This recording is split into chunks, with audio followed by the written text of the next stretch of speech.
बिस्मिल्लाहिर्रहमानिर्रहीम। अस्सलाम वालेकुम नाज़रीन कराम। Election 2024 election commission of Pakistan का ऐलान हो चुका है और हम आपके सामने कौमी असम्बली के पाकिस्तान के मुख्तलिफ जो हलके हैं उनके सर्वेज और आपको ये बता रहे हैं कि कौन सी उम्मीदवार किस पार्टी से इलेक्शन लड़ रहा है, वो भी तफसीलात आपके सामने रख रहे हैं। तो आज हम डिस्ट्रिक्ट अटक के हवाले से आपके सामने कुछ तफसीलात रखेंगे कि कौमी असम्बली के कितने हल्के हैं, सूबाई असम्बली के कितने हल्के हैं, नून लीग का टिकट किसके पास है, पाकिस्तान तहरीक इंसाफ का टिकट किसके पास है। और मज़े की बात यह कि जो तहरीक लब्बैक है वो भी इस डिस्ट्रिक्ट के अंदर काफ़ी मजबूत है, उसकी क्या सूरत हाल है वो भी सारी आपके सामने रखेंगे। नाजरीन से गुजारिश है कि चैनल को जरूर सब्सक्राइब करें, बेल आइकॉन प्रेस कर दें ताकि आने वाली नई हर वीडियो का नोटिफिकेशन आपको मिल सके। नाजरीन, डिस्ट्रिक्ट अटक जो है अगर आप देखें तो कौमी असम्बली के जो पंजाब के हल्के हैं यहाँ से शुरू हो रहे हैं। इसी तरह सूबाई असम्बली के जो हल्के हैं पंजाब के, पहला हल्का अटक के अंदर यानी PP1 जो हल्का है वो इसी के अंदर मौजूद है। नाजरीन, अब नई हल्का बंदियों के मुताबिक जो अटक है उसके कौमी असम्बली के 2 हल्के हैं और दोनों हल्कों का नंबर है NA49 और NA50, जबकि जो सूबाई असम्बली के हल्के हैं वो 5 है, PP1, PP2, PP3, PP4 और PP5, यानी 2 कौमी असम्बली के और जो 5 सूबाई असम्बली के हल्के हैं। सबसे पहले आपको बताते चलूं कि 2018 में जब इलेक्शन हुआ था तो यहाँ पर जो कौमी असम्बली के 2 हल्के हैं उस वक्त इनका नंबर था NA56 और NA55, 2 हल्के थे। दोनों हल्के ही जो है मेजर तहर सादिक पाकिस्तान तहरीक इंसाफ के टिकट से इलेक्शन लड़े थे और दोनों हल्के वो जीतने में कामयाब हो गए थे, लेकिन बाद में उन्होंने एक सीट जो है उसको छोड़ दिया था और उसके ऊपर पाकिस्तान मुस्लिम लीग नून के जो उम्मीदवार थे मलिक सुहेल खान कमड़ियाल वो कामयाब हो गए थे। और उसके बारे में खबरें ये आती है कि मलिक सुहेल खान कमड़ियाल की सपोर्ट की थी मेजर तहर सादिक ने, बजाय इसके वो पाकिस्तान तहरीक इंसाफ के उम्मीदवार की सपोर्ट करते उन्होंने नहीं की थी। इस वजह से मलिक सुहेल खान कमड़ियाल जो है वो यहाँ से कामयाब हो गए थे। नाजरीन, तहसील जो डिस्ट्रिक्ट अटक है उसमें इसकी तहसील अटक है, हजरू है, जंड है, हसनाबाद है, कामरा का इलाका शामिल है, फतेह जंग के इलाके इसके अंदर शामिल है। तो इसके अंदर जो इसका पहला हल्का है वो है NA49।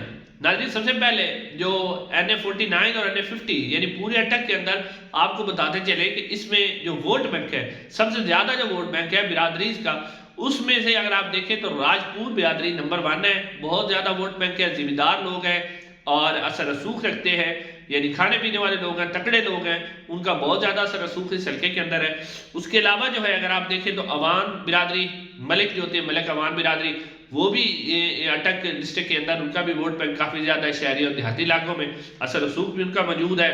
उसके अलावा मुगल बिरादरी भी यहाँ मौजूद है, गखड़ बिरादरी भी, और भी बहुत सी बिरादरियां हैं जो इस डिस्ट्रिक्ट के अंदर मौजूद है। नाज़रीन, सबसे पहले मैं आपके सामने रखूंगा कि NA1 जो 49 है, NA49, उसके अंदर से पाकिस्तान मुस्लिम लीग नून का जो इलेक्शन है वो टिकट है वो शेख आफ्ताब पाकिस्तान मुस्लिम लीग नून के टिकट से वो ये इलेक्शन लड़ेंगे। उन्होंने अपने कागजात नामजदगी जमा करवा दी है और पाकिस्तान मुस्लिम लीग नून के उम्मीदवार भी वो ये तगड़े उम्मीदवार हैं। जबकि इस हल्के में मेजर तहर सादिक ग्रुप जो है इस वक्त तक की खबरें के मुताबिक 2018 में वो पाकिस्तान तहरीक इंसाफ के साथ थे, लेकिन अब तक जो खबरें आ रही हैं उसके मुताबिक जो मेजर तहर सादिक ग्रुप है उसने आज़ाद हैसियत से इलेक्शन लड़ने का फैसला किया है। और खबरें ये आ रही है कि उनकी जो मेजर तहर सादिक साहब की साहबजादी है, बेटी उनकी ईमान तहर साहबा, वो इलेक्शन लड़ेगी शायद दोनों हल्कों से, या एक हल्के से मेजर तहर सादिक इलेक्शन लड़ेगी और एक हल्के से जो है ईमान तहर साहबा इलेक्शन लड़ेगी। और ज्यादा चांसेस ये कि NA49 में जहां मुस्लिम नून के शेख आफ्ताब होंगे उनके मुकाबले में मेजर तहर सादिक की बेटी जो है ईमान तहर साहबा वो इलेक्शन में हिस्सा लेंगी। और सर्वे बता रहे हैं कि ये हल्का अगर ईमान तहर साहबा इलेक्शन लड़ती है तो वो इस हल्के को आराम से जीतती हुई नजर आती है। पाकिस्तान तहरीक इंसाफ की तरफ से फिलहाल इस हल्के के अंदर कोई उम्मीदवार नहीं है, लेकिन अभी मेजर जो ग्रुप है उसने ऐलान भी नहीं किया कि उन्होंने तहरीक इंसाफ छोड़ दिए, इसलिए ये खबरें आ रही हैं कि वो आज़ाद हैसियत से इलेक्शन लड़ेंगे। अब नाज़रीन आते हैं NA50 की तरफ। नाज़रीन, NA50 जो हल्का है अटक का, ये दूसरा हल्का है। इसके अंदर भी जो पाकिस्तान मुस्लिम लीग नून के उम्मीदवार है वो है मलिक सुहेल खान कमड़ियाल। पाकिस्तान मुस्लिम लीग नून उन्हीं के जो है वही इस हल्के में से उनके टिकट सिलेक्शन लड़ेंगे और पाकिस्तान तहरीक इंसाफ का यहाँ पर भी कोई उम्मीदवार फिलहाल सामने नहीं आया। और मेजर तहर सादिक ग्रुप की जो उम्मीदवार है ईमान तहर साहबा, या तो वो दोनों हल्कों में सिलेक्शन लड़ेंगी या फिर जो NA50 है इसके अंदर से अगर आप देखेंगे तो मेजर तैयर सादिक साहब खुद इलेक्शन लड़ेंगे। लेकिन नाज़रीन, इस सब सूरत हाल के बावजूद कि यहाँ पर जो है वोट बैंक जो जिस तरह का है मेजर तैयर सादिक ग्रुप का काफ़ी मजबूत वोट बैंक है, लेकिन इसमें जो एक NA50 में अहम बात है वो है पाकिस्तान पीपल्स पार्टी। सरदार सलीम हैदर साहब पाकिस्तान पीपल्स पार्टी के उम्मीदवार हैं और इसे NA50 के अंदर, और उनका नाम लेने की जो बुनियादी वजह वो ये है कि आसिफ अली जो मलिक आसिफ अली साहब हैं इस हल्के के अंदर मौजूद है। मलिक आसिफ अली साहब बड़ी मजबूत शख्सियत है। वो इसलिए शख्सियत है कि चौधरी निसार अली खान जो कि मशहूर पॉलिटिशियन है, ये उनके बहनोई है।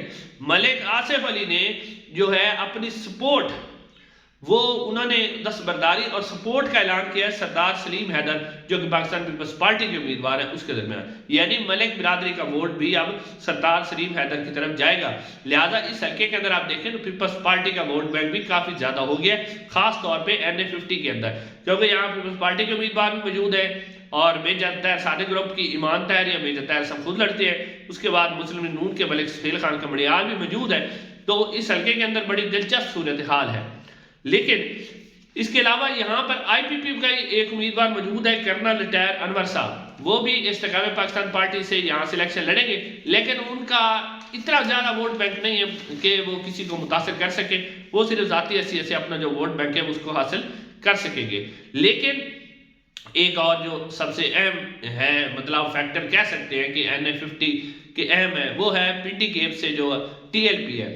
पिंडी गेप क्योंकि जो है अल्लामा खादिम रिजवी साहब उनका आबाई हल्का है और इसके अंदर उनका असर रसूख है, वोट बैंक भी है। 2018 में जब यहाँ से इलेक्शन हुआ था तो उसके अंदर से तहरीक लब्बैक ने एक सूबाई असम्बली की नशिस्त भी जीती थी और तहरीक लब्बैक का बहुत ज्यादा वोट बैंक इस हल्के के अंदर मौजूद है। और अगर यानी आप तहरीक लब्बैक को भी इग्नोर नहीं कर सकते, कौमी असम्बली की शायद वो कोई नशिस्त ना जीत सके, लेकिन सूबाई असम्बली की जो अटक की नशिस्तें उसके ऊपर तहरीक लब्बैक जो है काफी टफ टाइम देगी और वो सब जमातों को देगी, चाहे मुस्लिम नून है या PTI है, उनको बहुत ज्यादा टफ टाइम देगी। यानी ओवरऑल जो इस वक्त के सर्वेज हैं अटक के हवाले से वो बता रहे हैं कि इस वक्त जो कौमी असम्बली की दो नशिस्तें हैं NA49 और NA50, उसमें से मेजर तैयर सादिक ग्रुप चाहे वो आजाद हैसियत से इलेक्शन लड़े या फिर वो PTI के टिकट से इलेक्शन लड़े, वो दोनों सीटें जीतते हुए नजर आ रहे हैं। लेकिन सूबाई असम्बली की जो नशिस्तें हैं उसमें से 3 नशिस्तें जो है मेजर तैयर सादिक ग्रुप जीतता हुआ नजर आ रहा है। 2 नशिस्तों के ऊपर काफी टफ टाइम है और इसके जैसे कि मैंने आपको पहले बताया कि तहरीक लब्बैक का भी काफी ज्यादा वोट बैंक है और तहरीक लब्बैक काफी टफ टाइम देगी। नाज़रीन, आज के लिए इतना ही। चैनल को जरूर सब्सक्राइब कीजिएगा। इंशाल्लाह अगली वीडियो मुलाकात होगी। अस्सलाम वालेकुम।